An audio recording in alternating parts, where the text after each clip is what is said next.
Yeah, so thanks everybody for joining us. We started talking about how to spend a little bit more face time with the membership at the board meeting. Am I on mute? No, I'm not. Good. With the membership at our spring board meeting, and kind of through the summer, we brainstormed some opportunities to actually do that. And this initial webinar to kick off the season is the first of what we hope to be many opportunities just like this to spend some more time with you and have deeper conversations about what it is our organization is and how the board can support you and how head staff can support you and how we can just make a better organization as a whole. So thanks again for joining us. We have a pretty full schedule tonight. We have speakers lined up from a board of directors, from ed staff, from the national, from our national representation. So we might as well just get started. We'll have Richard Wren, our board president, start the presentations. All right. Good evening, everyone. Thank you for joining us. I was super excited when this opportunity to do this webinar came around, and the marketing committee was somewhat tasked with finding ways to get better outreach to our organization. And when they presented this amongst the other webinars that they've got planned, I thought it was a great idea. And after looking at really good stuff. So I'm going to keep my my little spiel to a somewhat short time so that we can get into the meat of the stuff. But there's a few things I'd like to highlight. First of all, by saying thank you for coming.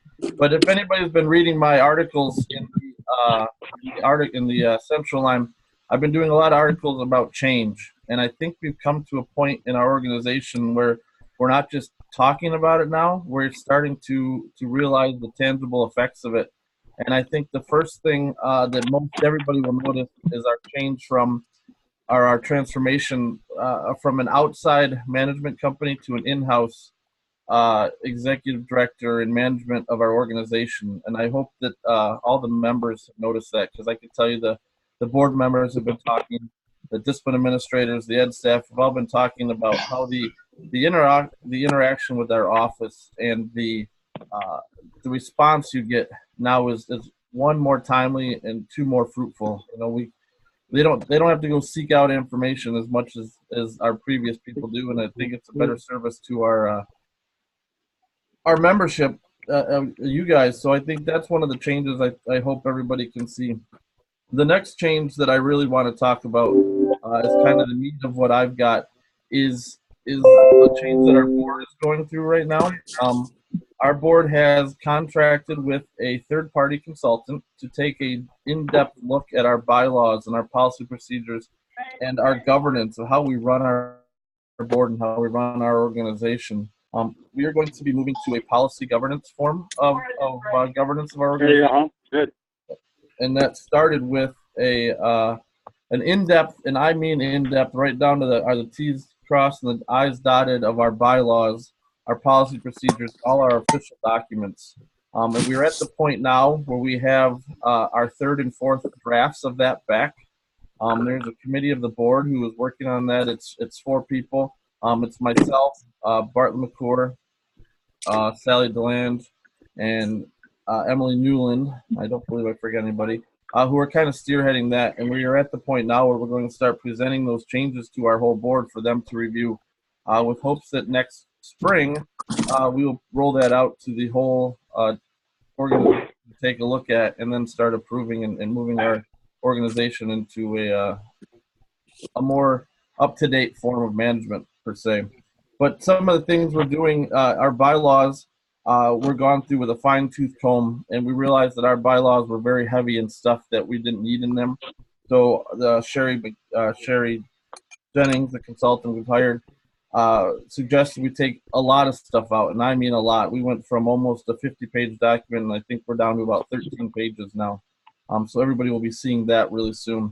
But that stuff didn't go just out to nowhere. It got moved to where it should be, and that's the thing that she created, which our next document is called a combined board manual, which is kind of in place of the PMPs and the bylaws. It's kind of a medium document in between the bylaws and the third document, which is a operation policy manual, which is really going to set the organization up for success and allow the management of the organization, executive director and his office, and really give them a direction of which they can work and follow as they, operate an organization.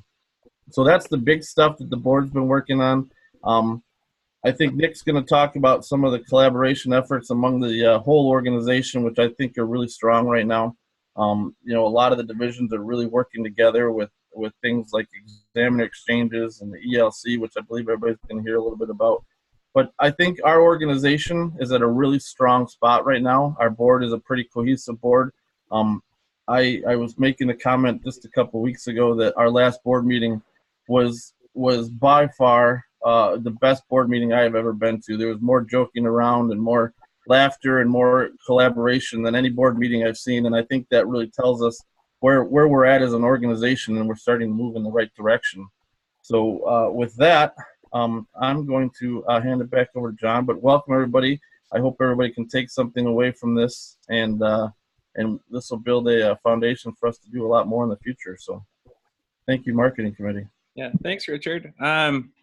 So kind of mix things up a little bit. We took some questions in before the meeting. We had everyone have a chance to submit questions. So between the presentations, we will ask those questions of the people who are most equipped to answer them. So these first two questions are for me, and they're for Richard. So first question, what are some ways members can be more involved in moving the division forward? Oh, well, I think there's a lot of ways members can get involved. There's a lot of committees that the organization has that I don't believe people know about, but I think the first way to start getting involved would be to reach out to your section reps, the board members that are representing the geographic location you live in, and ask how you can help. And those are the guys who will help steer you towards committees or may be able to point you in the right direction to figure out how you can get involved. And committee work is not the only way to get involved. There's a lot of things we can do. But I think the best way to get the ball rolling would probably to reach out to your section or your representative for your geographic location, which section you are in. I think that's probably the best way to get more involved, because the board members have a pretty good handle of what's going on, and they can start steering you in the right direction. And maybe that might even come down to the discipline level, but they can help you get in touch with the right discipline administrators. Should that be the route that needs to be taken, or start looking at some committee work, and then maybe even down the road looking at becoming a board member. So how does one become a board member? Funny you should ask. Next question. Becoming a board member, you just need to be first of all, you have to have interest in it. You have to have a desire to help this organization stay on the railways that's on and keep moving forward. Board members do need to be voted in. To do that, you need to be nominated to be eligible. I believe you can nominate yourself now, as well as have another member nominate you to run for a position. That usually happens in the end of summertime to November time, and then the election committee will take all the nominations for eligible board members, put them together, vet them out, and make sure everybody meets the criteria. And then you gotta get out and campaign a little bit and have your friends and fellow instructors vote for you in the election. All right. Well, thanks, Richard. So members, keep your eyes open. Usually announcements come around for board nominations, I believe, kind of early in the year. So if you are interested or know someone who might be, feel free to nominate them. So keeping our agenda flowing here, we are fortunate to have Nick Herrin, our national CEO, with us tonight. to give his ideas and offer some thoughts about what the organization is doing at the national level. So Nick? Yeah, thanks. Hello to everybody. Thanks for letting me be on. I'm looking forward to speaking with you. I think John or Richard, I don't know, no, not Richard, sorry, Ron, I don't know who's managing the PowerPoint slides, but if you want to jump over to the slides, we'll probably just start with a quick video. But before we dive into this video, this is something that you'll see in the next 32 Degrees magazine that you guys will be getting in a first week or second week of October. They're shipped from Michigan, so you guys get them first, typically. That's where our warehouse ships them from. But one of the things that I always say whenever we're looking at programming, educational methods, where we're going as an association, I always take into consideration three things, and my staff, as well as we speak to the 8 boards around the country. We say, how does it affect our member? How does it affect our member school or resorts? Or does it truly affect direct-to-consumer in the industry? So those are the three things that I'm always looking at, taking into consideration. And I wanted to share this video that gives a little bit of a taste of what we're doing with the direct-to-consumer, enhancing education to the just the general consumer in the industry. So hit it, Ron. I'm going to go ahead and hit play. Everyone, when I go ahead and hit play, be ready on your volume button because the video volumes may not match our speaker volume. And here you go.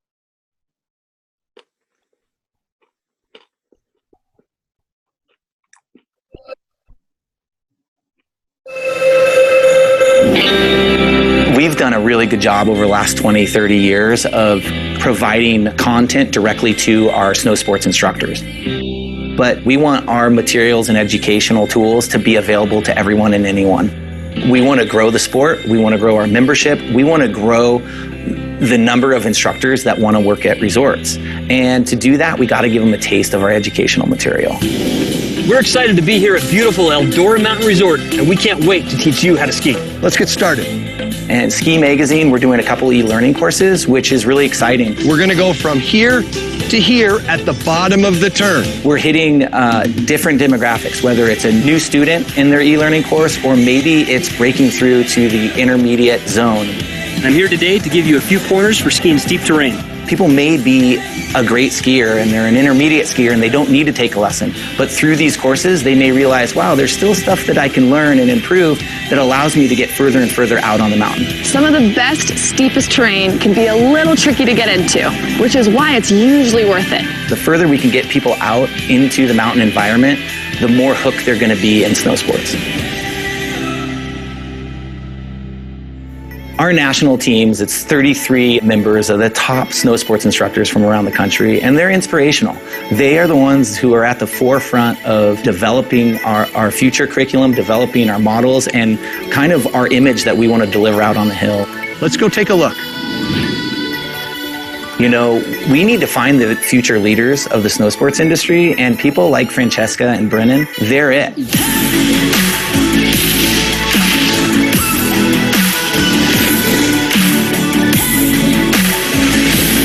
You know, our membership was excited to see Brennan and Francesca on the big screen in the Warren Miller movie.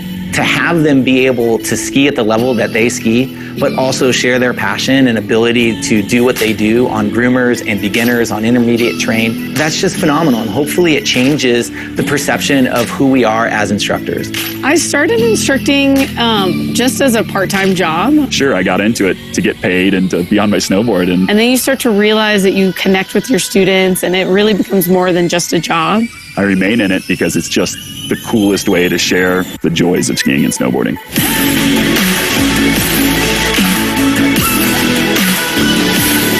You know, you see people connect with the sport and it seems to be like that life-changing moment for them where they decide, okay, skiing's going to be a part of my life no matter what.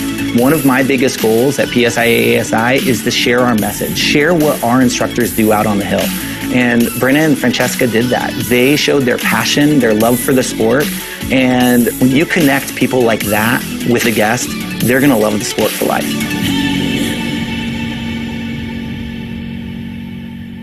So that was can you hear me? John, can you hear me? Just shake your head.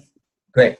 So that was just a little taste, a little teaser that you'll see in 32 Degrees. It was from our Warren Miller movie. We actually partnered with Warren Miller last year, because one of our charges is to get people out in front and understand what it means to take a lesson, what it means to spend time taking lessons. I love using Brennan as an example, because Brennan's from the Central Division. He's actually from Kansas City. Those are the kinds of people that we need to get engaged. We need to get inspired. He started teaching, like he said, for the past, but we all know, hey, that's what I started teaching for. But we all know some of our future leaders, our best instructors, are going to come out of that. And I love just sharing that video because, again, when you're talking about direct-to-the-consumer, when you talk about inspiring people to be part of this industry, that's what PSIA-AASI is all about. And I talk to Ron about this all the time, where some of my biggest influencers, some of my biggest mentors come out of the Central Division, which is what is so important about having strong events, strong divisional leadership, and strong examiners in that division, because that's where so many of our leaders around the country have grown out of, which is kind of a neat thing. So diving into that, I don't know if we can go back to the PowerPoint, Ron, or maybe I'm just not seeing it. I wanted to give a little introduction of myself. I'm sure many of you, maybe I've met some of you, but I'm going to talk about a junior instructor program here soon. And I just thought I'd share with you one of the things why I'm in the industry is because I was inspired through PSIA. I wasn't a racer. I wasn't a competitor. I skied because I was a junior instructor. I started in 8th grade or freshman year in high school. And I started as an assistant instructor on the rope toes. In fact, I wasn't allowed to wear ski boots. I had to wear sorels and just flinging people off rope toes. So that really got me inspired to go somewhere with this career. I moved out to Montana, went to Montana State, worked for Big Sky Resort for 10 years, worked in their marketing department for 3 years, and as their training manager for the ski school for many years. And from there, I made the national team. And that's really what got me involved in wanting to share our passion, share our education for snow sports across the country. So moved to Telluride as a ski school director, was there for a few years, and then I moved on to Crested Butte Mountain Resort, where I was the assistant general manager, running all resorts. And I guess one of the things that I don't want to share too much about myself, but Ron told me I had to. One of the things that I always believed in sharing why I kept taking more resorts on. I took on tickets, rentals, retail. I truly believe the service levels that we have in ski school are the service levels we need to have through every department. And one of the things everyone always asks me, Nick, how do you continue to look at making a department successful? How do you turn those numbers around? And it's very simple. We focus on the guest service. We focus on the service models that I've learned from PSIA-AASI. And that's been a huge philosophy of mine coming into this job at National.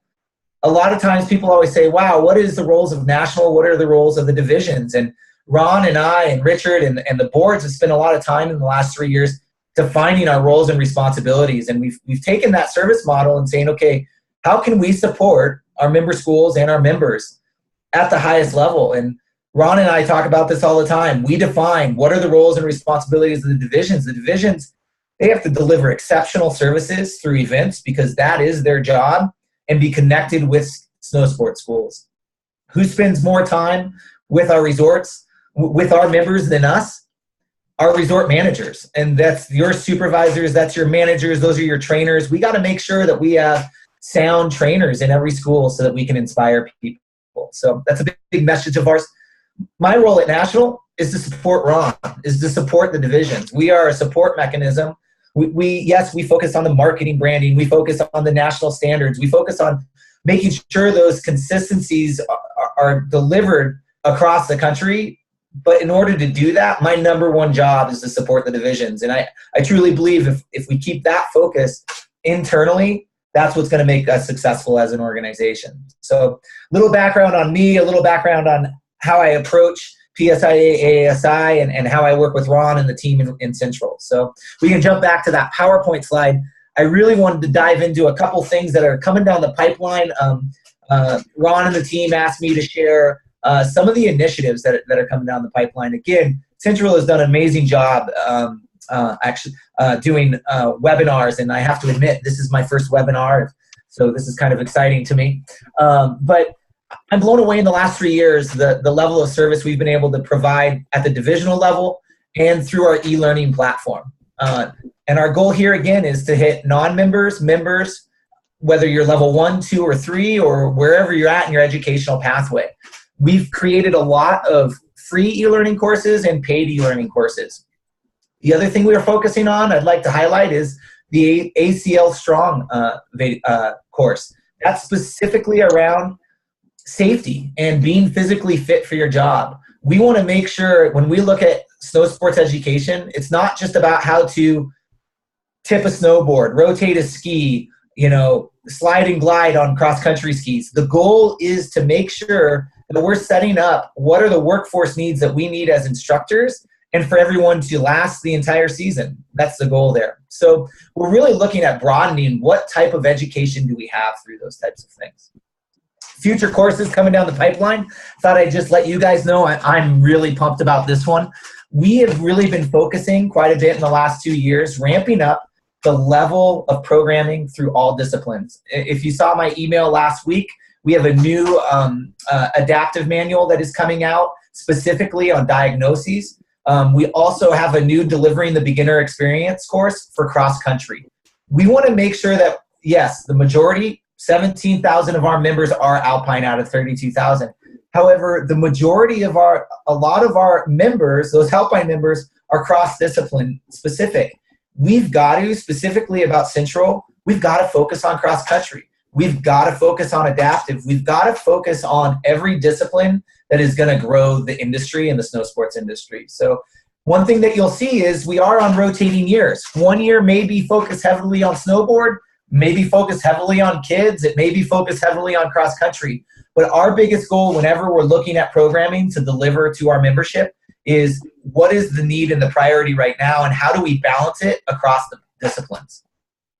Next week, so that you guys know, the Alpine Skiing Fundamentals will be coming out. That's about the appendix, the 5 Alpine skills. I say that's more focused towards our level 2, level 3 continuing education. It's about a 2-hour course that is 2 credits for CEUs, and it's us continuing to strengthen the way in which we can deliver education at all levels. The course for new instructors, that's a free course. Anyone can take it, whether you're a member or non-member. To date, we have 16,000 people who have taken it. About half of those are members, half of them are non-members, and I really hope that is a resource for schools to integrate into their onboarding systems. All right, next slide there, Ron. One of the things that I sit on is I sit on a growth committee for the National Ski Areas Association. And I sat in an all-day meeting, and I wanted to share this with you guys. I looked at 50 slides about growth and trends in the industry, and this is a slide that jumped out at me. As you guys can see, we lose skiers because snowboarders, skiers, whatever discipline, sorry, sometimes I use them, whichever one comes out, but we are losing our teens. Whether it's cross-country, we're losing them to social media, we're losing them to other activities, whether it's volleyball, wrestling, whatever winter sport it is, we continue to lose interest of those teens. And I really owe credit to the Central Board, and specifically an ad hoc committee we put together a year ago that was mainly made up of Central leadership. And when I came out of this meeting and I was talking to Central Ron about this, was we need to create something. We need to do something to retain our teens. We need to give them, if they don't want to keep racing, if they don't want to do Big Mountain, if they, you guys all seen those teens who go do one run and they go, it's not that good right now. I'm going to go in and play on my iPhone or look at things because I got free Wi-Fi in the cafeteria. This is a model that I felt like we could support the industry. Next slide, Ron. And so what we've created is a junior instructor program that's going to launch in about 2 to 3 weeks. And the coolest thing about this junior instructor program, I think I'm a little bit passionate about it because I came from a junior instructor program. This doesn't mean you have to, if you already have a junior instructor program, this doesn't mean you have to have it. You have to throw out what you have and use this. This adds value to a program that you already have at your resort, or maybe it helps your snow ski and ride school start a new program. This is all going to be on our e-learning platform, and it's a partnership with snow sports schools. The coolest thing about this is a lot of people will go, wow, why are you creating another certification? This is a certificate. They don't even have to be members. Our biggest goal is not to charge a lot of money. We're actually only charging $25 to go through this program, and you'll get a lot more information about this here when we launch it. I'm giving you guys a little bird's eye view. I hope that's okay.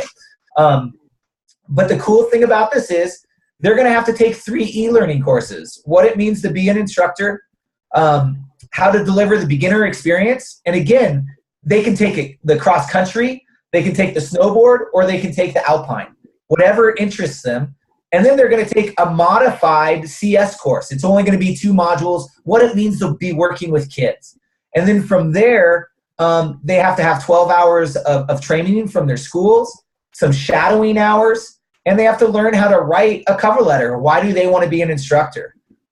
They put that all through our module. They have a signature from their ski school director or their trainer, and they get this certificate of completion. And the coolest thing about this that I say is, who are we competing against with this? We're not competing against them. Who are we taking our models from? The Eagle Scout, Red Cross, the babysitting certificate. We are working to create anything that builds kids' resumes for future jobs. Hopefully it's in the workforce in the snow sports industry, but it can be in any workforce. Or maybe it's for a college application. It's showing that these teens have drive to improve themselves, to be better employers and potential employees, which is really exciting. I'm really excited about this program. It's a program that we left it very flexible for snow sports schools to work around them. If you go to the next slide, Ron, you'll be able to see this is kind of a cut and paste of the junior instructor program. And here you can see all the courses on the right-hand side.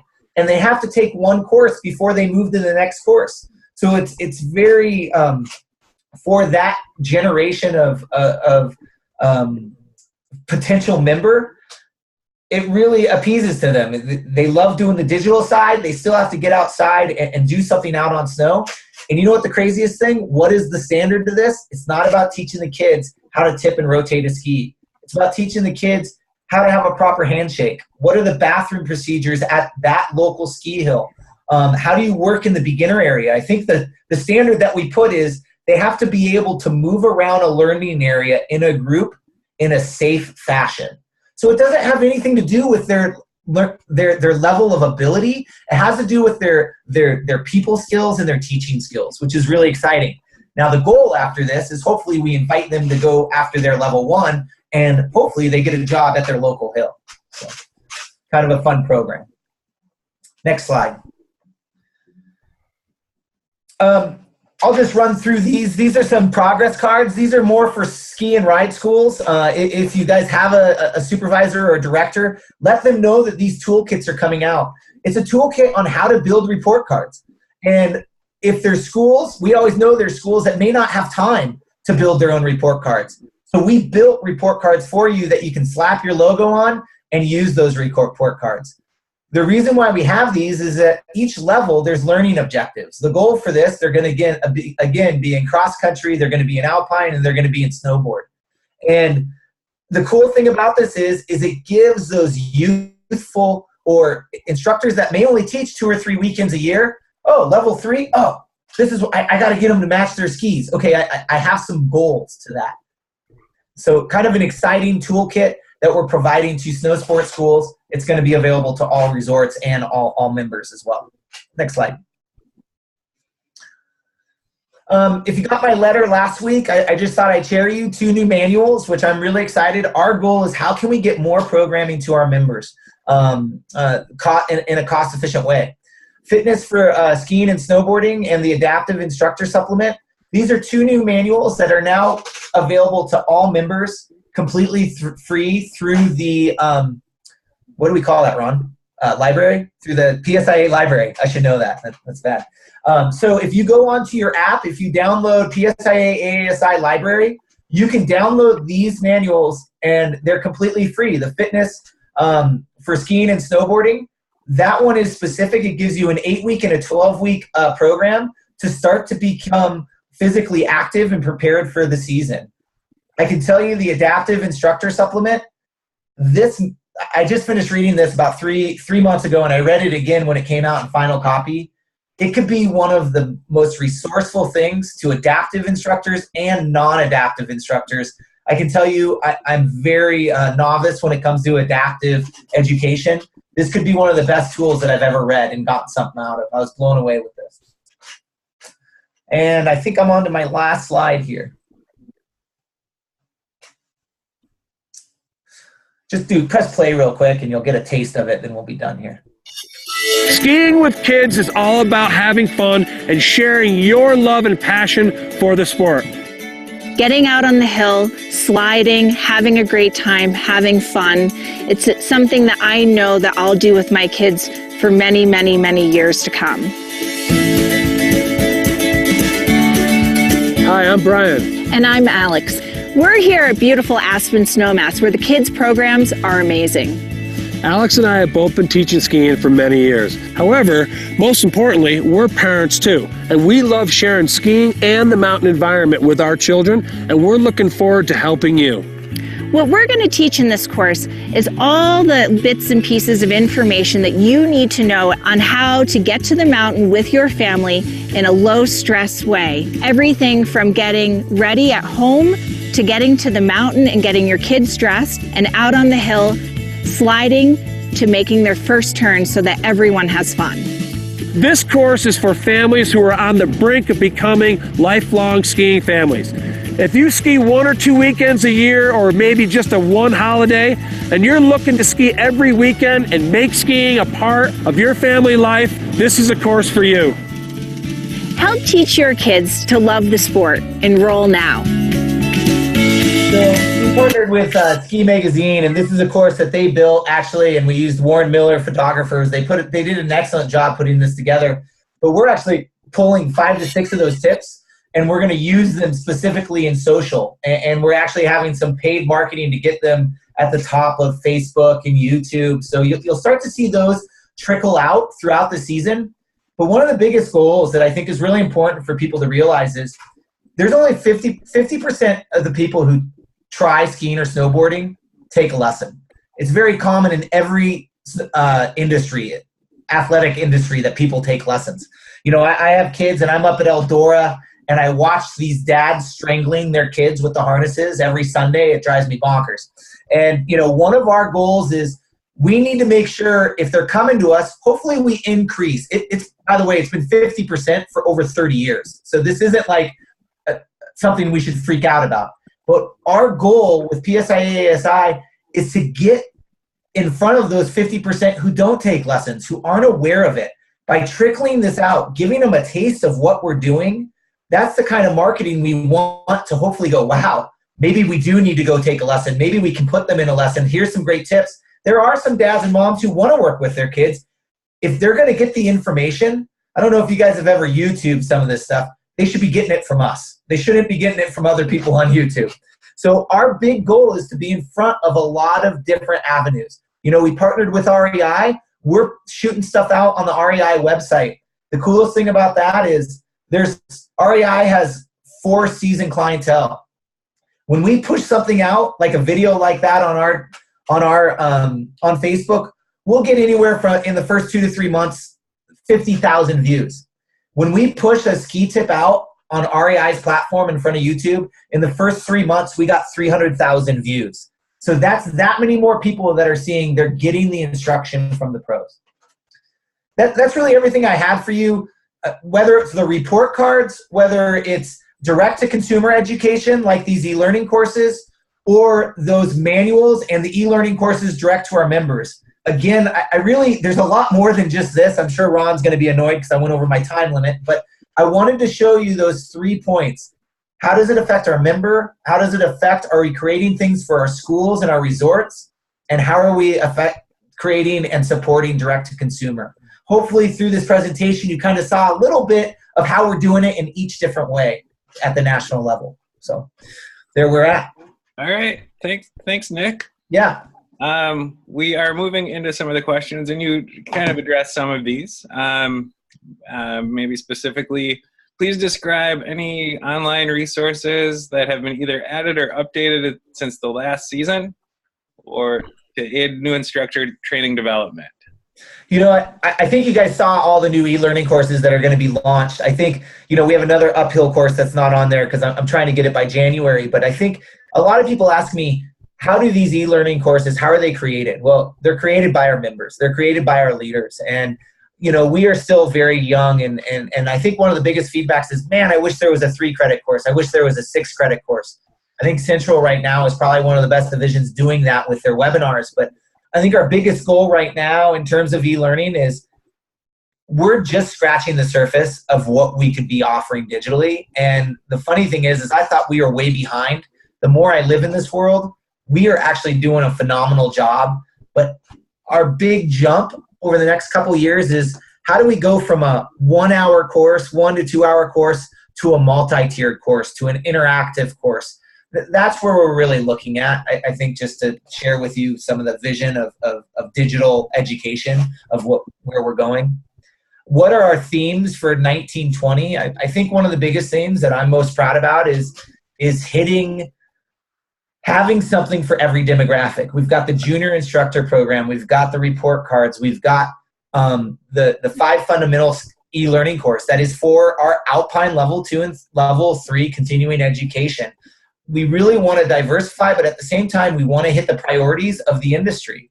The priority of the industry is if we do not backfill our Gen Zs, if we don't backfill those Gen Zs and millennials, that gap between 25 and 15, and get them hooked, like I say, I'm always okay with people leaving the sport, but hopefully they'll always have that memory of wanting to come back to it when it's ready for them in their life. So that's a huge focus of ours right now, and I think you'll see that through the year. All right. So thanks for joining us tonight, Nick. I know you got a bunch of other stuff going on tonight. So we do really, really appreciate the time, and maybe we'll have you back sometime in the not too distant future. Yeah, I look forward to it. And the other thing that I would just add is feel free to, if you ever want to just email memberservices@thesnowpros.org or myself directly, you can always follow up with questions, or Ron and the central team knows way more than me. Usually I have to call them anyways. So it's good. All right. So thanks. Thanks, guys. Nick has, before Nick leaves, you guys should know that he's committed to doing a tour with me through regions 1 and 2 this winter. We're gonna be doing a little bit of a road trip, so you'll be seeing Nick at a lot of the resorts in Minnesota and Wisconsin. Yeah. Cool. So just a little housekeeping here. We have a lot of questions to get through and a bunch of presenters. To keep us kind of in a timeline, we're just going to stick with the questions that were submitted in advance of the meeting. But if you do have additional questions, or you kind of think of something like, as we're going through some of these things, feel free to put them in the chat, and we plan to save those questions and either address them through social media with you directly, through an article at the website, or something in Central Line. So please be sure to put those questions into the chat.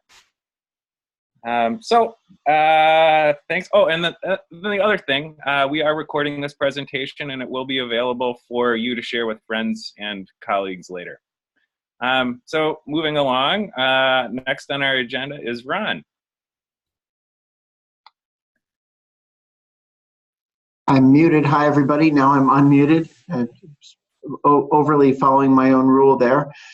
First of all, I want to thank everyone for coming. You know, when we first said we're going to do this, we're wondering, well, how successful will it be? Will we see 30 people? Will we see 3,000 people? And honestly, to have 96 people register for this event from the get-go has been, to me, a great indication of that we're moving forward. For those of you who are attending, thank you. You're the water carriers. You're the people who are on the front end of information and are hopefully bringing it back to resorts and sharing it. And you know, that kind of leads off to what I was hoping to talk to you a little bit about today. First of all, just wanted to tell you kind of where we are. I don't know if everyone knows that we're in Frankfort, Michigan, and where that is. So I've got that circled on the screen. I don't know if you can see my mouse on there. You can't. Oh, good. You can see my mouse. So we're here in Frankfort, Michigan. This is our office, and we've got a lovely view of the water here. In the office is myself and Charla and Shelby. I'm sure many of you have spoken to them on the phone before, but a very, very small team locally with a whole lot of information, because here's what we have to know about. This is all of you. And it's a fun map. It's actually one of my favorite. When I took the whole of Central membership and said, well, where does everybody live and where are our pockets? And you know, a question has come up about where we schedule events, and we'll be addressing that in a little bit. But But to me, this notion of being able to see a graphic representation of the membership and know where everyone exists and where they ski and ride and play at our sports.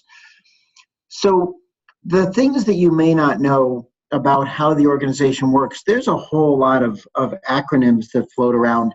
And, you know, we have 8 divisions and national is actually an entity that serves us with content and helping to consolidate and provide a great amount of resources. But, you know, it's an interesting thing that people often speak of national as though it's a very large, I'm shaping things with my hands and you can't see it, like it's a big ball of wax to take on. But national is actually all of us. And when Nick makes decisions and talks about the direction that he's going with the organization, it's through dialogue with each of the 8 executive directors and the board reps that occur. So you know, Bart McClure, who is our national rep, who serves on the national board, is also on our board. So we have national reps that work back and forth between the two, and we have Nick, who runs the national organization. The national staff and resources that put together the content that we look at and manage the massive database that represents all of you and all of your education histories and everything else. And then over here, you know, on this side of the screen, we have the central board and the committees. And as for instance, this marketing committee, maybe the most productive marketing group that I've seen in some time in the central division, just in terms of the way that they've gotten together and said, well, how can we better serve the needs of the members? And came up with, for instance, this. You have me, the executive director, and I work with the discipline administrators, and we both report to the board.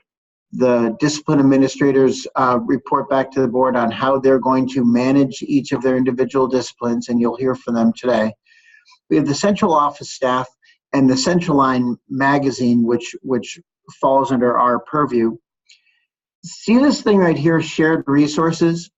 When you call, very often you're not actually landing here in Frankfurt. Your calls are going to the national office, where we contract with Nick and the team there to answer calls and questions that the membership has about their education, because we share the same database and they are as fluent in utilizing that database as we are.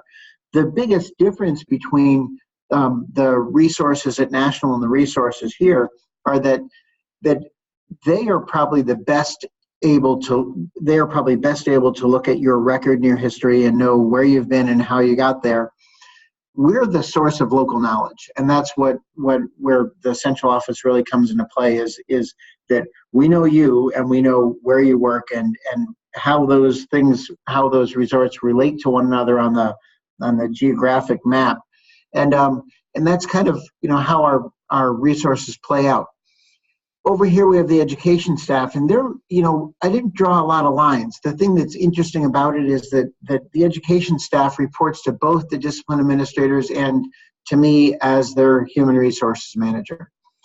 So this map may be useful to you or may not in terms of how our resources are laid out, but much of the questions you have about who each of our different representatives are available on our website, and I encourage you to take some time to cruise through that. Now, I want to talk to you a little bit about something that is important to me, that when I came into this position, the member satisfaction in Central Division was not particularly high. Our net promoter scores were maybe in the middle of the pack for as far as divisions go. And in the last 2 years, you, the member, have been very vocal in your feedback, both about the organization, about our events, and we've been making great change. And one of the things that I want you to notice is that you've responded. You've responded in your feedback saying you see the change, and also in areas where you've asked us to continue to make adjustments from the quality of our education materials locally and the consistency in our exams, all of which we're addressing. Not because we thought it was a good idea, but because you guys thought it was a good idea, and you took the time to respond to those surveys. And this is just my opportunity to say thank you for providing us with that direction. So the direction that we're going with the division is, number one, we're working more with schools and directors to align products, locations, and dates. And that means that instead of us just coming up with a calendar and saying, here's where everything's going to be, we've actually reached out to resorts and said, tell us what you want and when you want it. You're starting to see the calendar, which is available online now, a lot more front-loaded with level ones and events in November, December, and January, because resorts are saying, no, we want our instructors prepped for the season early. That's not something we've always done. The next thing we're doing is we've used Basecamp, a communications tool, and we've invited all of the directors to this platform so that they can not just interact with us, but interact with one another and share ideas and information, so that PSIA-AASI Central is more of a clearinghouse of information and the coordinator in order to get all of our executives or all of our ski school directors together. And we think that that's an important direction for us to go. We're developing new products to change the way we shape education, from the e-learning courses that we've offered in the webinars, and more of those, to trying to connect our sport to other sports and make sure that we're able to cross-train. And our seasons are short, especially when we get into the southern part of our division. What else do we do to help improve our skiing and riding, and how can we better be aware of those connections? Again, as I mentioned, we're working with our ed staff to address your survey concerns. And again, those concerns are can we ski and ride our own test? Are we delivering an inspiring image? And are we consistent in the delivery of our exams and information? And then, just as we're doing now, new ways of communicating and dialoguing with the membership. For those of you who interact with us on social media, I think it's amazing to see the number of responses that we get to posts and the way the members interact with them. The number of times that I see members share PSIA-AASI Central's Facebook and Instagram posts, but also just this opportunity to communicate and dialogue with you now. This marketing committee has also requested more webinars that are informational, not just educational. So you're going to start to see some products coming up that address specifically how we prep for exams, and instead of having to go right to your trainer on Hill and say, hey, I've got a question about an event, about an upcoming event, you can log on to a webinar and ask an examiner about the exam formats and scenarios. So that's a little bit about the direction that we're going, and how we got there, which, as I said, is from y'all. And I think it might be time to take some of these questions that came in from the membership. Thanks, Ron. So someone would like to know the dates for level 1 certification. Awesome. So the dates for level 1 certification are now available online. If you go to www.psi-c.org, right now they're listed in the list view. As of tomorrow, a person who we've been working with to make some improvements on our website will be converting that to calendar view. But you are able to go to the events section of our calendar and see all of our level 1s loaded and live. You also can go to the national site to see this. So if you go to thesnowpros.org and look at events, you can filter by event type and after date, and you'll be able to see all of them. I think that we have nearly every event loaded. We're still working on one resort getting a date locked down, but otherwise the calendars are mostly complete. Now, that said, level 1s are a little more fluid than other events. If your resort has a large contingent of instructors who would like to get level 1, and you wish for us to bring that show to you, that's possible. Your director can request an unscheduled event, and we can bring the level 1 to you. Okay. So are there any plans this season to do PSI training that's geared towards ski patrollers, or vice versa? Awesome. So yes, we've been working with NSP to deliver courses that help ski patrollers prep for certification. not in the areas that aren't our area of expertise. You won't see us delivering the courses that the second part of this question. We're not going to do the physics and biomechanics of toboggan handling, although I think that it's an interesting idea to cross over. But yeah, we will continue to offer programs that are geared towards NSP, both patrollers and NSP instructors. And right now, the resorts that I know that we've got NSP events at are the Boyne event, the Afton event, and the Cascade event. I think potentially Perfect North as well. Again, the way that we know when to build events is where we get requests from the membership saying, "Hey, can you bring an NSP event to our resort?" And we're happy to meet that demand. Okay. So why do members pay a different price for membership than resorts? And why are late fees waived for resorts? You know, Alex, that's a great question. The price that has evolved differently in many cases because of as we build out membership. You know, we're a not-for-profit organization, so we tend to develop our pricing and adjust our pricing in order to make sure that not-for-profit doesn't mean that we go bankrupt. And that means that as we build a database, for instance, in order for our vendors and suppliers to be able to reach the membership, costs is associated with that, and that gets built into perhaps your national dues.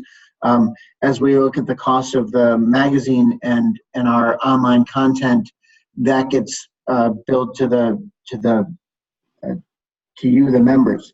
So the cost of being a member school is different than the cost to be a member school is different than the cost to be a member, because the cost to service a member school are different than the cost to service a member. But as to why late fees are waived for resorts, you know, in many cases, this is maybe more detail than people want, but I'll try to be brief. We plan our season based on the size of the membership and the money that comes in from your dues. And it's very difficult to plan that season if those dues come in late. The member school dues actually represent a much smaller portion of our total revenues, and they come in when people start their season. We also know that the directors arrive sometimes in September or early October, and they've got mail on their desk, and they seek to respond to their renewal letters. It goes through accounting procedures and everything else. And I think that by and large, we've discovered that adding late fees to something by the time it gets approved through accounting means that then it'd have to go all the way back through to approve the late fees. But it's a great question. Next slide has just a couple more questions for you, Ron. Okay, so upcoming and proposed webinars, this is really important to me. We've gone to our ed staff and we've said, listen, we need you to be available. We need you to be available online prior to exams so that members with questions have a place that they can go. And we'll be calendaring these upcoming and proposed webinars so that if you're prepping for a level 1 and you've got questions about level 1 is like, you can log on, and there will be several of those through the course of the season. For people who are prepping for level 2 and prepping for level 3, each of the different disciplines, we've had staff members step up and say, yeah, I've got this. And there's some risk in doing this, in having a live question and answer session. The risk is that someone may say, well, if I do this at my exam, will I pass? And an examiner may say, hey, that sounds like a great approach, and I think it sounds like it'll be successful. Well, there's risk in making those statements, but we believe that our ed staff has to be willing to stand behind their delivery of the standard, and that we're gonna see how it goes. And again, thanks to the marketing committee for realizing that we had a need for this level of communication. The continuing education series, in addition to what you're going to see here about preparing for accreditations and the webinars that you're seeing for Alpine and webinars that we're hoping to see come out of snowboard. We're also offering more products geared towards snow sports management. You know, the last 2 years we've been remarkably successful at the MSIA shows, Midwest Ski Association, at speaking to the management level as the education body in the ski industry. And we're going to continue that with frontline management, train the training director, and intro to tourism. And then, you know, our next plan is to develop a leadership course. And every resort gets to send one person free to those courses. I think that Ann Pappenfuss will be talking about another course that we're going to be offering each resort one free participant to coming up. Hopefully I've answered each of the questions about what we've got coming down the line from there. Okay. So moving on then to, is it our next presenter? I believe, Brad. Does Brad have a presentation? I just get a verbal one. I didn't put together a larger presentation. I wanted to thank all of you for taking your Sunday nights off to join us. I think this webinar is a great example of how the board is becoming proactive and doing new things. I'd also, at this time, like to thank all of you folks for your comments and your involvement with PSIA-AASI Central Education. Some of the things that we've already talked about that have come through this are amazing. One thing, through member involvement, we've actually brought a senior specialist program into the Midwest. That's key. That was put together by Julie Nitschke from the board and other folks that actually were members. Other things that have taken place are ladies telemark clinics that were member driven, which are exceptional. It's important at this time for me to acknowledge the people that are really making this happen, and keeping in mind that these are all volunteer folks, and forgive me if I read off the list here, but our adaptive administrator is Ann Pappenfuss, Alpine Ken Herrin, cross country Zeke Fashionbauer, snowboard David Seelbeiner, telemark John Fay. They've done an outstanding job. Children's and senior specialists are Sean Ryan and Julie Nitschke. Freestyle is David Seelbinder. These people also serve on national task force, and it was really interesting to hear both Nick and Ron talk about national and divisional. And for the longest time, I thought that everything was brought down from a national level behind a couple people from behind a curtain. But having served on several national task forces and current member of the ELC, I found that things that come from national are actually created by divisions. And ironically, the junior instructor program that Nick is and everyone's really hep on, it was actually initiated in Central. And the people that put it together, I would like to acknowledge them, and they shouldn't blush. It was John Whitman, Zeke Fashionbauer, and Philip Powell, and they really did an incredible job. And it got to the point where Nick took a look at this, and we need to take this to a higher plane. Things that have changed, at least since I've been a board member, and specifically since I've been education VP, was the change in guard concerning our executive director in the office.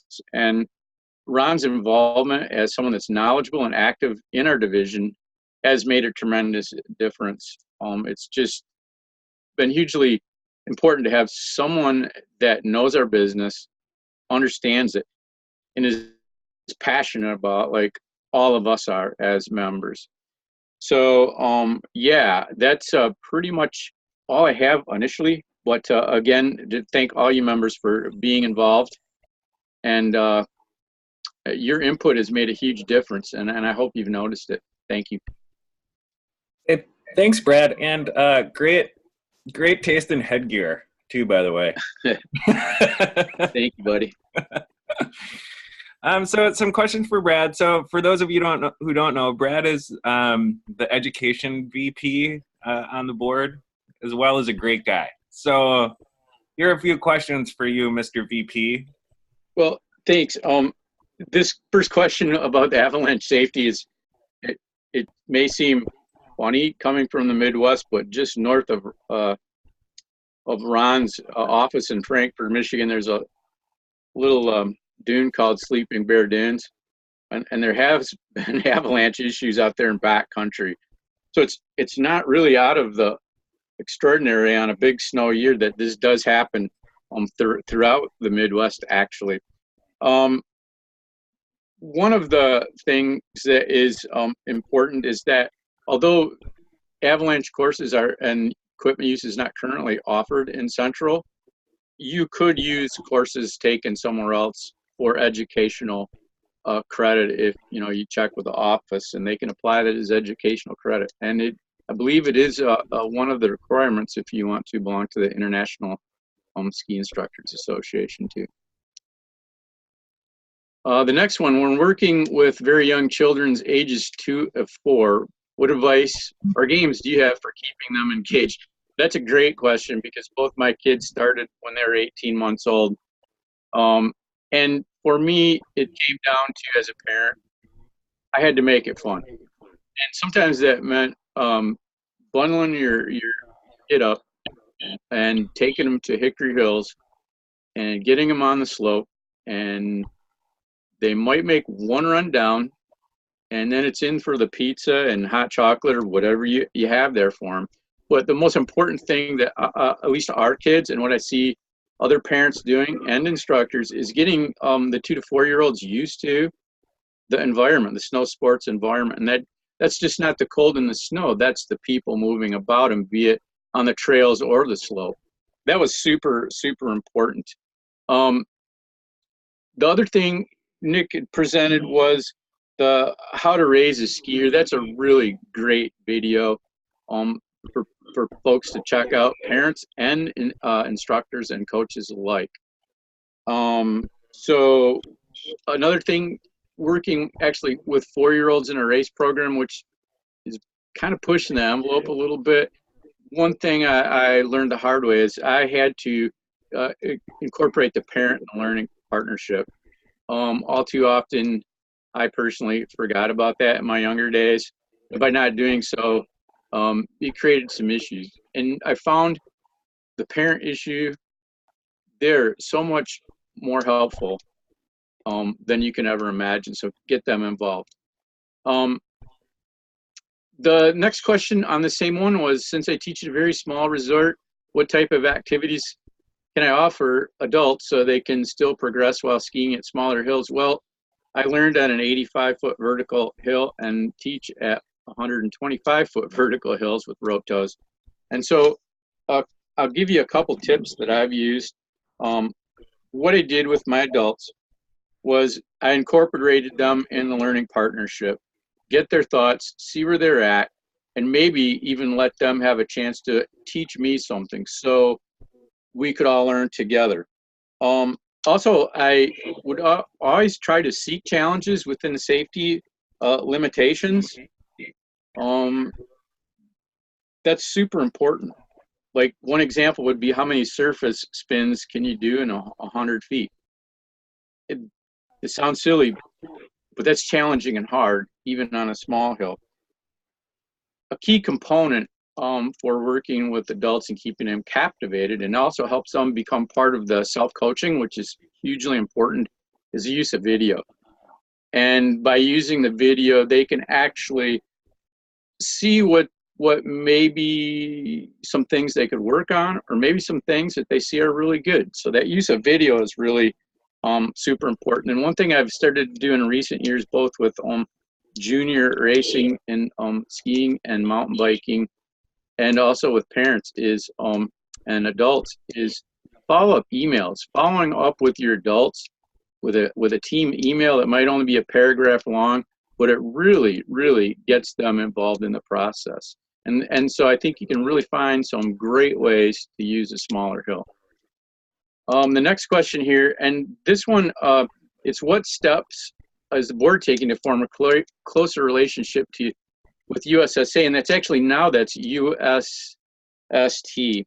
And right now the board is not making steps to to make those connections.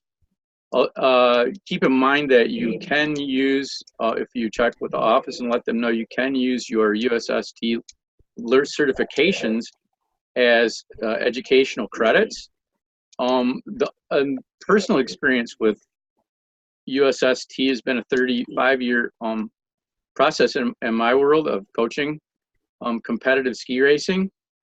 And the better coaches are duly certified with both USST and also with PSIA. Some of this can be seen even in our cross-country manual, which closely resembles a lot of the USST cross-country training things.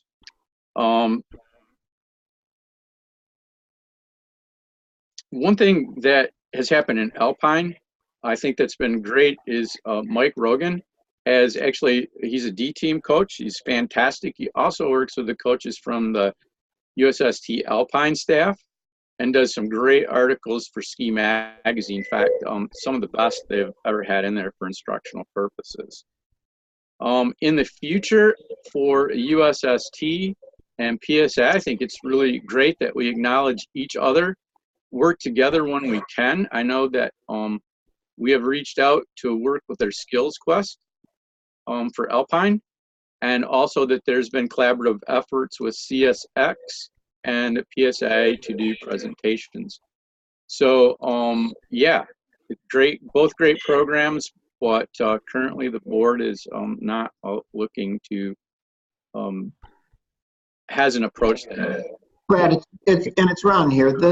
So a couple things on that, just to be aware. It's not that we're not open to working with USST either. You know, we will be working with the ski team and the organizers of the Parallel 45 event, so that we'll have a presence there at the Cross Country World Cup coming up in Minneapolis, and we're excited to be there.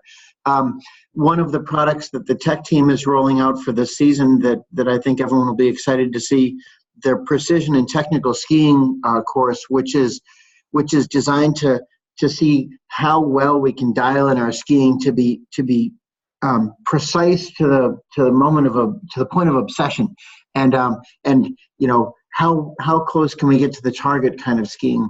That course is built around many elements that come from the US Ski Team Skills Quest and from our racing specific products brought into our environment. So we learn from one another and we see each other's focuses. You know, the difference between speed maintenance and speed management and how that affects the difference in how we ski. There will be some comparing and contrasting moving forward, both in the Alpine side and as close as we can align to the cross-country side.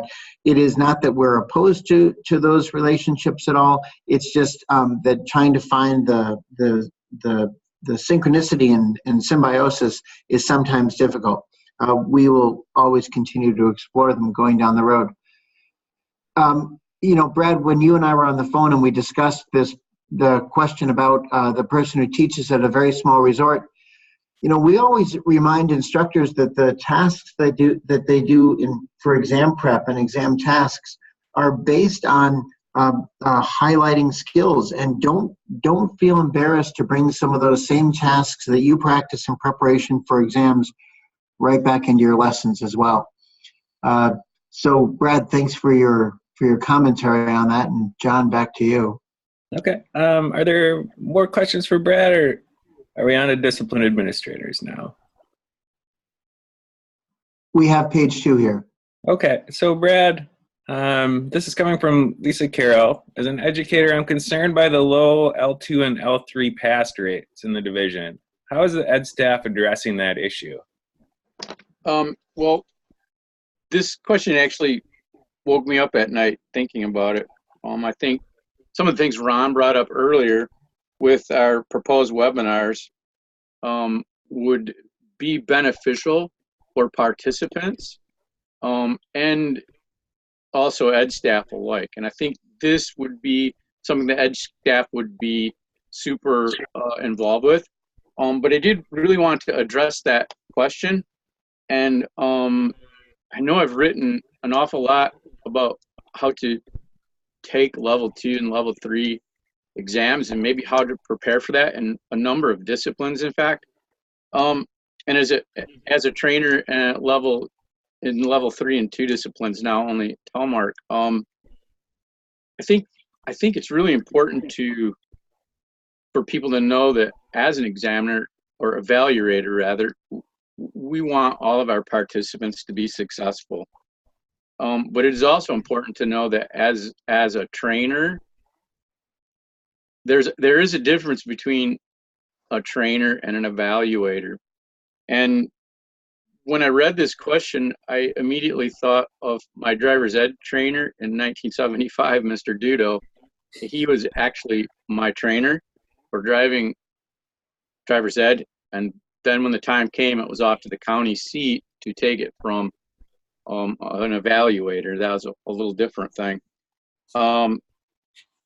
For me personally, my trainers were the most important part of my Alpine level 2 and level 3 processes. I was fortunate enough to come from an extremely challenging area with very, very qualified trainers at Sugarloaf.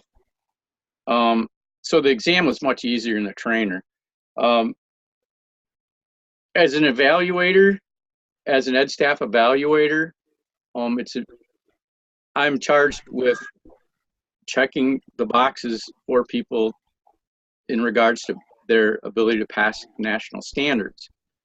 As much as I believe every education staff member would, as an evaluator, would like to coach the people in level 2 and level 3 during the exam time, that's not what we're charged with. So there's two different things in this question. And I think one of the things that does tend to be left out is the responsibility of the participant, and maybe what they could really get after to help them improve. Obviously, we talked about the webinars, which is super cool. But one of the biggest things you can do if you're training for a level 2 and 3 is seek a qualified trainer for that thing, and be sure they're straight talkers, and let you know where you stand. That was super important in my process for Alpine. All too often, maybe we're at an area that doesn't have qualified trainers, and we may find someone that's a great instructor or former examiner, or maybe just someone that's just starting out as ed staff, and we grab them as our trainers. That may be leaving us a little bit short of what we need to do, and need to work for. The other thing too is we talked about smaller terrain, and I know relative to out west we all have small terrain, but some of us come from areas like myself that doesn't necessarily have currently a lot of terrain and a lot of terrain challenges.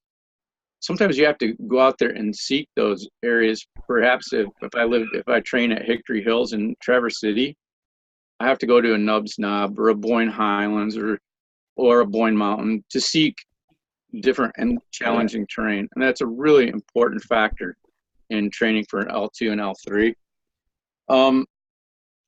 Seeking and creating advanced training opportunities for yourself as a potential L2 and L3 participant is super important for my telemark.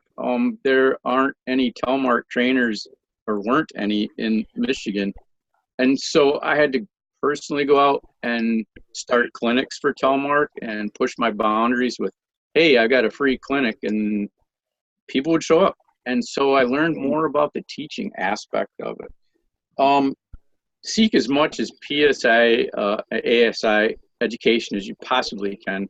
I'm sitting to my right looking at the 6 manuals that I've had to go through for my certifications and certificate programs. And those have actually, they're dog-eared and bookmarked, and I continually go through them. They're a super important component of going for L2 and L3. Mental and physical preparation, I can't stress it enough. I think the new fitness manual coming out explains that going for a level 2 and specifically a level 3 has some has much harder physical components to it. This is gonna have off-season regiments included, whatever it takes when they're prepared. So back to the original question, and then the finish of it. If I was a teacher in a classroom, better yet, I'm a high school coach, and if my kids continually lost, or not necessarily lost, quit, I would lose my job as well. So we're trying on the ed staff through programs like the webinars to work with you. It's part and parcel to the trainers and participants to hook up for successful L2 and L3 exam as well. All right. And then the last question there, Brad, just very quickly so we can move on. Yes, certainly. This one, I may lean on Ron a little bit, but what I have is, if as a member who has become inactive yet maintained a concurrent membership and is satisfied educational requirements, will not be required to recertify. Right. That's we don't take away people's pins as long as they maintain the elements that keep them current. Okay. All right. Well, thanks a lot, Brad. And then you also very early in your presentation thanked the discipline administrators who volunteer their time to coordinate events as the season goes on. So we'll have a chance to hear from them next, and we'll start with Ken Herrin, who's our Alpine discipline administrator. So Zeke, these combined questions, then we'll come back to this one. Is that correct? So John, I'm sorry. Yep. We'll come back.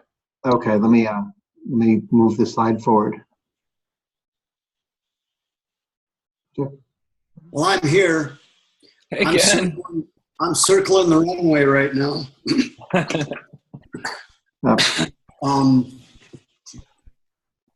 I just, is it okay if I bring people up to speed on kind of where we're at, what we're heading? That's exactly what we're looking for, Ken. That's what I thought. Okay, I thought maybe I did stay awake during all of this. It's been real interesting, and I'd echo everybody else's responses in regards to thanking you all for being here. The mind can only comprehend what the butt can endure, and the numbers have gone up since we started. So we apparently we're headed in the right direction. But at any rate, a couple of the things that we've got going on the Alpine side this year, and forgive me if I look down and refer to my notes, but we've got a couple of new offerings. One of them is something that we're calling, we really don't have a name for it yet, but Build Your Own Group. And what that's going to entail, and there'll be more information on that on the website, is if you get a group of people together that wants to go do something specific, as long as it can happen outdoors with equipment on, moving forward or moving down the hill, and we can provide a group leader, you can identify the area that you want to spend the day on. So you can build a group, work with people that you want to work with. That's one of the new things that we're doing. The other thing that we're in the process of doing right now is reviewing and updating our videos for our level 2 exams.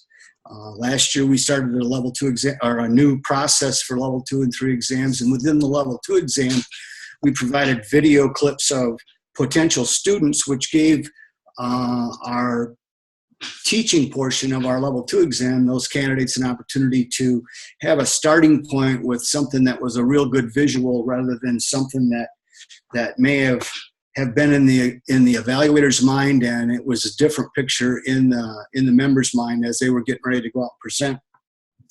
And so we're in the process of updating those, and they'll be there on the site, for the whole season for the membership to take advantage of. The other thing that we're doing is we're adjusting some of our programs from 1 day to 2 day. Most of them are going from 2 day programs. Within the education offerings will be 1 day. They may have a different group leader each day. You may be able to sign up for them with a different group leader both days, but we're working on that as well. And then we're looking at our exam delivery process, if you will, for the level 2 and the level 3, and trying to take last year into account and look at what best practices were. Sometimes we have people that thought they would be involved in the process, and we spent a lot of time trying to put that together last year. And sometimes the people that haven't been involved have an opinion, and those people that actually were out there where the rubber meets the road, leading the groups and trying to do the scoring in a timely fashion and all that, found out that it wasn't like the brochure, or it wasn't like we anticipated. It didn't go as well as we hoped it might. So we're in the process of tweaking that right now, and we're trying to interview, if you will, those people that were the group leaders to find out what worked well, what didn't work well, and we're fine-tuning our operator's manuals for our group leaders in that regard, so that we don't waste time doing something that somebody else found was a mistake down the road.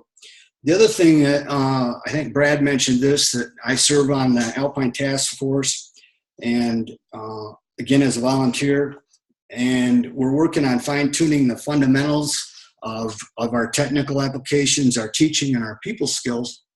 And we'll be taking the last look at it, I think, for Alpine at this year's fall conference, and should be ready to launch that as part of our national standards for those 3 portions that are required to pass the exams: the technical skiing application, the teaching, and the people skills. And we'll be able to probably launch that not this season, but the start of next season. And you should see the biggest charge that we have right now at the fall conference is we're addressing common language. And again, we're going, instead of going within our examining staff, as it were here in Central, we're going from division to division and trying to determine what best practices are in those deliveries. And the goal of all of that is that the information covered, whether the format for the testing process is the same across the division or across the national organization. I don't think that we'll see that for a little while, if at all, but the standards will be there. They'll be clearly defined. The terminology that we're going to use in regards to those standards is we're working on all of that stuff to make sure that it's clear, it's concise, and it can be delivered in a timely fashion. Two things that questions that have been brought up that I already have been answered in regards to NSP and our involvement with them. For sure, the last 2 seasons, we have had facilitators, clinic leaders at the NSP's big event at Chestnut. I believe it's in February or late. It's next winter. The same weekend they have it every year. We'll be there again. We'll be providing the instruction for the ski patrollers. As Ron said, the mechanics of the toboggan handling and stuff like that, we leave that to them to deal with. Nobody wants to be chased down the hill by a toboggan or run over by one, and we'll leave that to the professionals on that side. And then the other thing with the exam rate, pass rates, one of the things that we're trying to decide is how best to offer courses that will help them train at the regular scheduled events. Since I've been involved, I think we've offered exam preps, and we finally took them off of our event, our offerings list, because we never had anybody sign up for them. And we'd offer them at an event, and we'd have 1 or 2 people sign up. The other thing that we're dealing with with that pass rate is sometimes I wonder if we, and this has to do with the learning connection, if we wonder what the expectations are and if they're realistic.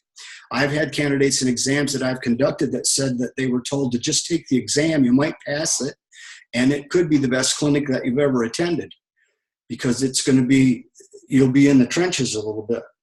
And so they go into it with that idea, and about halfway through they start thinking, man, I got a shot at this pin, and I really, now that's the goal, and it wasn't just to get the credit. So make sure that our people have realistic expectations. And the other thing that we're doing at National is we're trying to identify some curriculum for our trainers, because I wonder how many people realize that leading a training event or running a training event, especially for exam candidates, is different than giving a lesson. All right. There's a difference between being an instructor and a trainer, and on the national level, we're working at coming up with some curriculum that will address those things. That's kind of it in a very small nutshell. I'll never get us back on schedule, but I'll keep it short. All right. Well, thanks a lot, Ken. We'll come back to questions for all the discipline admins after everyone's had a chance to say their piece. So I think the next person will speak. Fashingbauer. Yeah. Hi, everyone. Thanks for coming out tonight.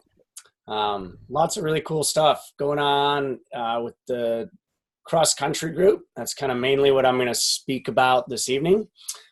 Just kind of get through some of that real quick. We have in Central, we're one of the few divisions that actually have put together a children's specialist for cross country as well as a senior specialist for cross country. And we're really excited about that and fully intend that, similar to the junior instructor program that we started in Central, that we will be working with other divisions to bring that across the country. So that's really cool. As far as what the National Task Force Group is doing with cross country, they're really doing a nice job. We're a small discipline, right? We're a small group of the pie when it comes to PSIA. And so we've really banded together across the country. So taking the leaders from all the divisions and really we're working together to put out products that in the past would have been done at a divisional level. So things like performance guides for exams, we're working on basic standardized scorecards, all these things that generally get updated at a divisional level periodically. We kind of made a decision a few years back that, hey, as we need to update these things, let's do it together. And so that's really cool, seeing that process. And then probably the most exciting thing we have this year, we have the World Cup FIS ski racing coming to Minneapolis. And that's awesome. So excited for that. It's the first time we've had a cross-country World Cup in the U.S. since 2001. It's a really, really big deal. And we actually have 2 athletes on the U.S. team who will likely be competing in that World Cup from the Midwest. So Kevin Bolger, who's from Minocqua, where I'm from, and Jesse Diggins, who happened to win a gold medal at the Olympics, last time around. So that's really exciting. And we're working together with the Loppet Foundation, who's putting on the event to actually have a central rendezvous. So it's going to be an awesome opportunity. If you want to come learn something about cross-country skiing and cross-country ski racing culture, you should seriously look into this event. We are going to have some on-snow clinics, hopefully available if we have snow to be on snow. But we're also going to have some really cool stuff going on. We're going to kind of have a big fan club there, a big PSI crew hanging out and watching the racing. And let's see, I think the last thing I have is it's been really fun serving on the board. I'm the cross-country administrator and also the Nordic rep. But my term is coming to an end here. So I really encourage you, if you're interested in cross-country and telemark and want to see us continue down this path of growth that we're working on right now, it's time to step up and run for the board. So get a hold of me or Brad or Ron or someone else on the board to find out more about that. And that's all. Thank you, guys. Hey, thanks a lot, Zeke. I'm looking forward. For you guys who don't know, I'm this Section 1 rep, and I do live in Minneapolis. So I have no reason not to go to that event this winter. So it'll be fun. Sounds fun. Who do we have next on the list? Is it David Sealbinder? I am here. Hey, David. Hello. So I'll get right into it. Snowboarding. One of the things we're doing at the national level right now, they are putting the snowboard technical manual out for, they're doing that where they're just speaking it, so you can actually go and listen to it while you're driving, while you're working, whatever you may be doing. Maybe you can work and listen to snowboard manual at the same time. That's what I like to do, actually, so that's a lot of fun. They've been doing a really good job with that. A bunch of us just kind of highlighted some different items through there. They actually say the word shred in there, which is really nice for snowboarding. John, I see you smiling there. That's awesome. We're also working on the learning outcomes, the performance guides, and having a similar scorecard across all divisions. And I know, just quickly, one of the questions that was asked of Brad about level 1 and level 2, or I'm sorry, about level 2 and level 3, helping people get prepared. I think these performance guides are really going to help people, membership, examiners, area directors, so all the information can be transparent.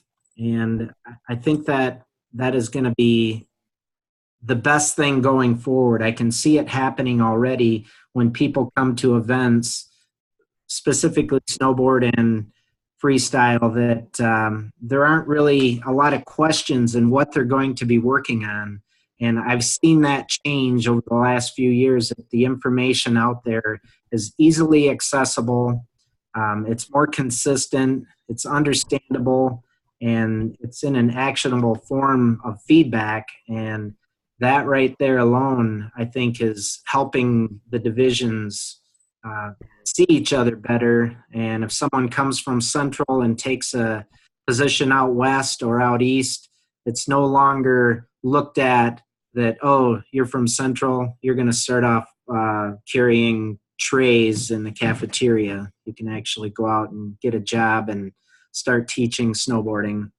And I think one thing that was stated earlier about our division leaders right now, as far as who's in our office, Ron and I sometimes have some great conversations, and I will say that they are doing the best job since I've been in charge here, and it's awesome to have them in there and to they're very transparent, and Ron's not afraid to ask the questions. So I appreciate that, and it keeps everybody on track. Charla and Shelby do a great job there. One other thing I'll say, and then I'll end that, is when I went to the spring board meeting this year, it was one of the most fun times I've had at a board meeting. And I've been to a lot of them, and there's been a lot of times where it's, I wish it could have been more fun. But that's pretty much all I have. Thanks. Thanks, David. Is Ann next up? Ann Pappenfuss? I'm on. Can you hear me? Hi. Hi. Hey, first of all, I want to thank everybody who has stayed on so far to listen to the adaptive portion, and I'm making it worth your while. So if you can go ahead and put that slide up. We've got some great news for adaptive for all of you. Okay, next slide after that. I'm not. Okay, so in the adaptive world, we have some. The one that has it all. What was that, Ron? Oh, I wanted to make sure I had the slide that had it all. But does your content feed as I press forward? It does, yes, indeed. Okay. So we've got some BHAGs. Some of you might be familiar with this term. They're big, hairy, audacious goals. And I want to start off with the first one. Go ahead, Ron. So we have a goal that every PSIA Central member school has at least one certified adaptive ski instructor by 2022. And we want to support that goal, so go ahead, Ron. Okay, so when we talk about at least one certified adaptive ski instructor in every PSIA member school, we need to support that. And the way that we're going to support that is, number one, we are offering free online clinics for one person from every school. That means one free online clinic for teaching our guests with cognitive diagnosis, one free online clinic for teaching our guests with visual impairments. We're offering free, again, one member to be able to take the functional skiing assessment, and one free module. This year we're picking the module for cognitive and VI students. So you can pick out one member out of your school to go ahead and go through that entire process to become a certified level 1 adaptive ski instructor. We're going to be having some more information come up on that very shortly. Secondly, we are aligning the functional skiing assessment with our Alpine level 1 and 2 process. So now if anyone goes for their Alpine level 1 or level 2 instructor, they can go ahead and get checked off for 2 adaptive maneuvers. And if they pass those 2 adaptive maneuvers, they do not have to take the functional skiing assessment for adaptive. But beyond that, we're changing the functional skiing assessment this year because we want to give more flexibility to the examiners. And so instead of having a strict and set number of maneuvers that people have to do, we're giving our examiners more flexibility to choose from a pool of maneuvers. So we understand that terrain and snow conditions vary in the Midwest, and so we'll use that flexibility to give a fairer exam. On to the next bullet, please, Ron. Okay, so we talked about that adaptive checkoff on Alpine exams, then this pool of skiing tests, and we're offering more online clinics. So some of you may know that Adaptive in Central has been doing online clinics longer than anyone else. We're really excited about it. So Ron, you want to go ahead and put up the next one? We already offer teaching guests with cognitive diagnosis. We also offer teaching guests with visual impairments. And this year, and we're really excited about this, we're offering another clinic, which is understanding and addressing behavior in adaptive and other snow sports lessons. This has been a request from a lot of people outside of the adaptive world, that we're seeing a lot of students who may have some adaptive needs but are in the regular ski school lessons. So this webinar is specifically designed to address some of those behavior issues that come up both in our adaptive lessons and in all of our lessons. So that'll be a 3 CEU clinic, and we've got a couple of them that will be announced shortly on the schedule. So that's it for adaptive. I know we've got some questions coming up later, and I'll be happy to address those at that point. All right, thank you. Julie, our senior specialist administrator. Julian? So, Julie's presentation is actually going to be handled by Brad. Julie wasn't able to make it tonight, but Brad's going to handle that content.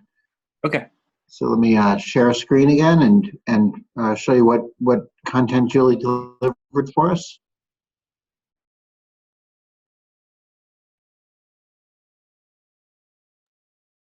Bradford?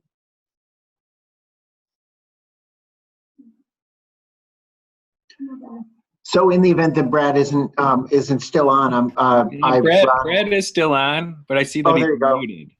There he is. Oh, you're muted, Brad. There you go. Is that better? That's great. Awesome. It must be the hat, JW. So it's really an honor to sit in for Julie to do the senior specialist program.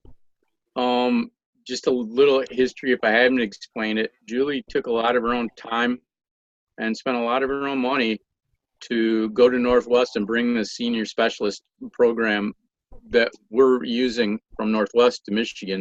And we had no idea what kind of success it would be, but it was huge. So we've gone through what it is to provide training for instructors to deliver quality snow sports instruction for seniors, which is a super important part of our business. I think if you looked at the graph that Nick showed up, how are we going to retain or bring back the senior population? And through instruction, it's been a really important link. And obviously why older people want to either keep skiing, riding, or fulfill a bucket list. Be the instructor that provides a quality lesson based on understanding the senior client. And being a senior myself, I do get that every morning I wake up. There are differences, not only in how I feel in the morning, how long it takes to warm up, but also the way I feel about my environment and the people I hang out with, and how information is provided to me. This is available to all of our members that are level 1 or above, and where it's in the Central Division at 7 event locations. Hit it, Ron. Our websites are provided here, and it's the Northwest Specialist Manual. You want to read that, complete and turn in a workbook. Again, that is online. It can be downloaded.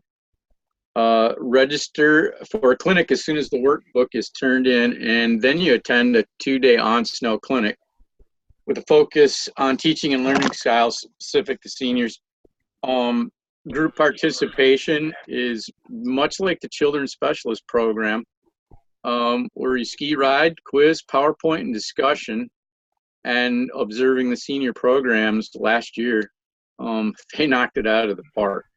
Again, successful completion, a new refined set of teaching tools, 12 CEUs, certificate of completion, and senior specialist pin. Okay, Ron. Was that it? Okay. That's it for Julie's portion. And then again, Sean was not able to make it tonight either, but Sean Ryan is our children's discipline administrator, and Sean's provided us with some content. I'll move right into those slides. Yeah, before I move on to that, and I'll jump right to it, Ron, you can leave it right there. Do you want to say if you have folks that are, or you yourself are interested in the senior specialist program, sign up ASAP. This program fills up super quick. It's also a hot topic in the Educational Leadership Council as to divisions working together to create learning objectives and present them to the board to become potentially a national accredited program like Children's. So hook up with that program as quick as you can. It will fill up. And you know, for those of you who are on the call and are communicating back to your peers at your resorts, Brad brought this up. It's really important that you start early on both of these programs, because the workbooks are very intensive. They're not. It's not a breeze through. There's some research. There's some essay questions, and the important thing is that you take the time to prep in advance so that you're not rushing into the event, you know, kind of wheels on fire, squeaking to the parking lot going, I just finished my children's or my seniors workbook. Please take the time in advance to prep and fill this out. You'll find that your experience is much better when you've done that.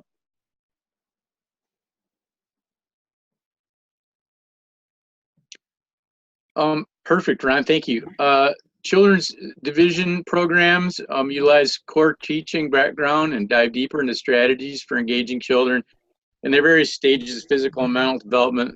A lot of that hasn't changed. I think some of you, this manual of mine is completely worn out. It's my most digested manual. And there's actually shortly going to be a new one coming out that folks from Central have been involved with. It's open for snowboarders, alpine, and tele. We all train together. And special mention to Zeke and the cross-country staff. There is a children's specialist program right now in Central that was put together by Ed staff member Carol Mueller-Brumbaugh. put a program together, and I'm pretty geeked about that because we're one of the very few divisions that offer that. Super job on the cross-country staff. Down here it says we put the fun in fundamentals. Definitely when you're working with kids, that's important. Go ahead, Zeke or Ron. Programs that are offered, we do a CS1. Again, that stuff is pretty much outlined here. It is a 2-day event on snow implementation of clinic and practice session. Advanced Specialist 2, a certification level 2 and a discipline is required to do this.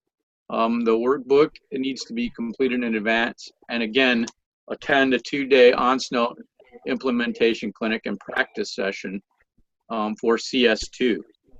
New in 2019-2020, and I'm going to give a big Yahoo to this one. E-learning module to replace the CS1 workbook. Yahoo! Interactive and fun way to explore the learnings of child development application. I think that's a great job by Sean and staff. We're also going to bring back an old program that kind of went by the wayside, although it was successful, and that is a children's race program. And it's designed for race coaches or those working with race programs that wish to increase their own skills. Pretty excited about that program as well. So is there another slide there, Ron? I believe that's it. Okay, we can get back to those questions. There were a few. Were discipline administrators? Ron, are you finding them? Okay. So this is mostly about how the location for events are determined, and it's really related to both of those. So feel free, any one of you guys, to jump in and talk about how you plan where and when events are going to be located. I can jump in on this one right away for adaptive because I forgot to address it when I was giving my brief presentation. We are looking for input from member schools for our adaptive clinics and exams this year. So if there are member schools who say, yeah, we want to host an adaptive event, please let us know. We're really looking for member schools who are willing to give either free lift tickets or reduced lift tickets. You know, most of our adaptive members are in volunteer positions, and so it's a big commitment for them and often have to travel distance to get to an exam or a clinic. So we want to help them out. So if there's a member school who wants to host either an adaptive clinic or exam, please let us know. We're finishing up the schedule and we want to do it based on the needs in the division.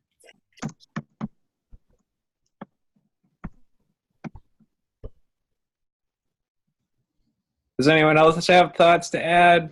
Zeke? Ken? You know, this is Ken. Ron kind of addressed this pretty well. You know, first of all, the member school has to be willing to host the event. And Shelby for sure does a great job of, if you call Shelby and request an event, I'm going to hear about it. And I probably might even get bugged about it a little bit until we seem to figure out a way to put the Vaseline on it and get it on the schedule. So, and it helps us out as well, because if they just come up as them schedules, then sometimes we have a little more trouble staffing them. But obviously, we've got to have certain terrain to do certain things. And we're always willing to not limit the number of offerings that we have if the terrain will support it. So you make a request, we'll do whatever we can to make it happen. And it's Ron here. You know, we are faced with this question all the time. And among the things we consider, what we try to do, if you can imagine this, well, obviously we try to start north, swing south, and then go north again, so that we can follow the snow, knowing that the season in the southern part of our division is often much shorter than in the northern part. So, but that often means that the resorts have to say, well, yeah, we can free up staff during that period. In the busiest part of the season, no resort likes to see us hold a weekend event that's going to draw all their staff away from what the reason they're working. So we try to be sensitive to that. But so we're first we follow that pattern, north, south, north. The second is making sure that we can actually conduct the exam in a process that doesn't require the examiners to reach too far outside of the box. If a level 2 or a level 3 requires bumps, we have to have something that resembles bumps so that we can assess on it. And that means that we have to look at the available terrain, but also remembering that on the scorecard, it asks if a candidate is able to perform a task, the majority of the time. Well, if the resort can only offer you 4 turns on a specific task and one of those turns goes astray, that doesn't bode well for a pass rate. So we have to look at is the terrain going to help this candidate or hurt them? Where, if the same task is held at a resort where you can do 10 turns and one goes astray, well, you're still at a 90% success rate. Those are the factors that we consider. The when, why, and how, sometimes history comes into play. If we've tried an event over and over again at a particular resort and just haven't had the participation in it, well, eventually we'll move on somewhere else. But where I have to credit our discipline administrators in their creativity is that you're starting to see a lot more events that go this season at Resort A and next season at Resort B and go back and forth either on sides of the division or geographically in order to meet kind of waves of demand and help to match those curves to the certification and education goals of our membership, if that answers that question.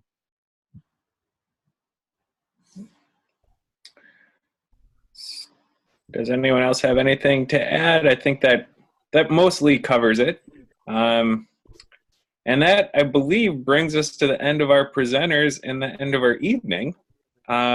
Before we cut out here, just to, are there any updates from Telemark? A question coming in. I'm not sure if we have